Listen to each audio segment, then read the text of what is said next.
Media.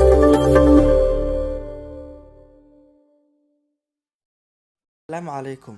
Kusoo dhawaada channelkeena Wantage Media. Maanta waxaan baran doonaa sida YouTube channelka magaca looga bedelo asiga oo ku weydiinayo 9 bari kadib bedelo ku dhahayo. Sababtaasna waxaa kuu kalifi doonta haddii aad 3 jeer ka badan aad bedeshid marka afraad wuxuu ku leeyahay 9 maalin kadib sug. Waxa dhibaatada kuu keenayna waxaa waaye Google Play siduu kugu xiran yahay wuxuu ku dhahaa sidaas sameey oo sug 9 maalin kadib bedel. Hadda marka waxaan sameynaynaa 9 maalin ka hor aan Google Plus noogu xiran yahay bedelaynaa. Marka channel qaybi hore soo aragtay ku calaamadeey kadib channel email kadib waxaad gashaa qaybta advanced ugu hooseysa ku calaamadeey.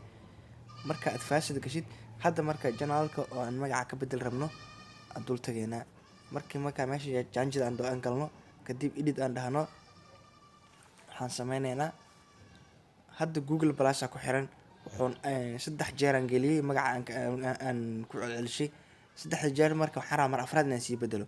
Mar afraad markaan bedelo aan ka tiro media hadda ku qoraa wuxuu idhahaa markii aad bedeshay 9 maalin kadib ayaad bedelan kartaa ka sokay ma bedeli kartaa. Okay hadaan dhaho hoos wuxuu dhahay ujeedaa janjid to recently laaran wax ka baro.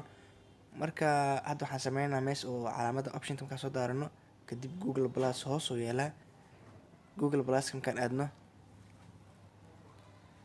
Google Plus kan ka galno kadib marka meesha option ka dooranaa Google ka dambeysa oo saddexda xaraqtin kadib marka option kaas aan galno meesha join Google Plus ku qoran tahay delete awalku marka hore ku qoran waa delete gareyn marka ka delete galeysid kadib waxaa ku sameynaysaa join aan leedahay ku xiraysaa. Marka ku xiraysid marka saan ku soo qabto hadda waxaa ku qoran tijaabo channelka waxaan ku sameynaa marka tijaabo channelkan tira kadib waxaan ku bedelaa marka media. Haddaan ku bedelaa iga delete galay channel kadib media oo ku bedelay media markaan ku bedelay waxaan sameynaa marka inaan iraahdo create profile. Okay kadib waxaan sii leeyahay save waxaan leeyahay save. Markii aan save dhaho picture waa soo saari kartaa oo maadaama meesha aad picture-ka aad dooratid picture soo saari kartaa. Hadda waxaan leeyahay save inaan sawir saaro ma rabo. Save markaan dhaho aan ku tusa marka dib kuugu celiyo meeshii hore si aad bal u aragtid si aan u bedelay. Hadda marka waxaa ujeedaa aan ku tuso tijaabo media ayaad arki doontaa.